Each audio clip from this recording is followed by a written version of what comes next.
Well, welcome to day 22 of our energy bus journey. Today, we find George at the bus stop, but something has changed. Instead of thinking those negative thoughts about how bad things are like he's usually doing, he's actually asking himself positive questions about how he can improve. And that's really a powerful shift than the George we knew a few chapters ago. But we find George replaying yesterday in his mind. He's doing it kind of like a pro athlete would watch game film. Here he's analyzing his mistakes. He's looking for ways he can improve, and he's trying to learn from his daily experiences. And I want us to recognize this is what great leaders do. They don't just move on from their mistakes. No, they reflect on them. They learn from them, and they use those mistakes to get better. Now, George is doing this while he's waiting for the bus, but most of us don't take the bus to work. But we can still do this in our morning. We could do it while we drive to work, or we could do it while we're having our first cup of coffee. And it's really important because as we see on page 91, it says, one improves if they're willing to learn, to grow from mistakes, and to build upon their success.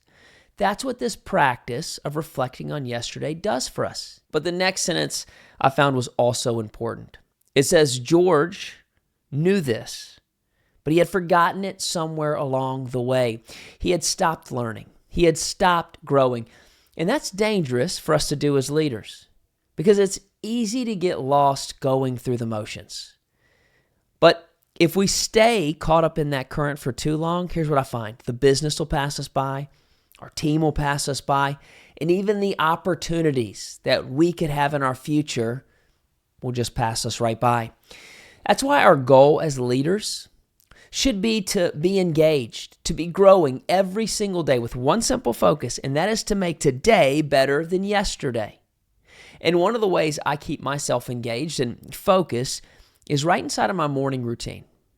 During the time that I take to do my day planning in the morning, I take a brief moment to reflect on a win from the previous day. This is something I did well, and a work on something that I could have done better. Now it's simple, it's brief. It really only takes a few minutes, but it really cues me to replay yesterday in my mind, which is going to help me look for insights. It's going to help me to keep growing as a leader. So I encourage you to give it a try. Write down one win and one work on. Now that might be at the beginning of the day for you. It might be something you'd rather do at the end of the day. But here's my reflection question for you today. Who are you competing with? You see, George had fallen into a trap. He was in the no competition trap. This is why analyzing yesterday is so important, because George didn't really care. But the opposite is also the problem.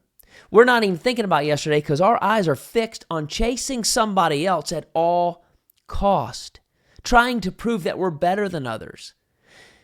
But if we're not careful, that can lead to burnout and frustration and an unhealthy mindset. But George's college lacrosse coach shares some insight with us here. He says the goal is not to be better than anyone else, but rather be better than you were yesterday. That's the key. That's why we reflect on the previous day, because the real competition isn't against others. It's against ourselves. And it's important to view every day as an opportunity to improve your skills, to refine your mindset, and to grow into the leader that you were meant to be. Now, we see George is starting to see clearly the kind of leader he wants to be. But what's up with the rock? Well, I think we're going to find out in the chapters that lay ahead. I look forward to going through them with you. I'll see you tomorrow.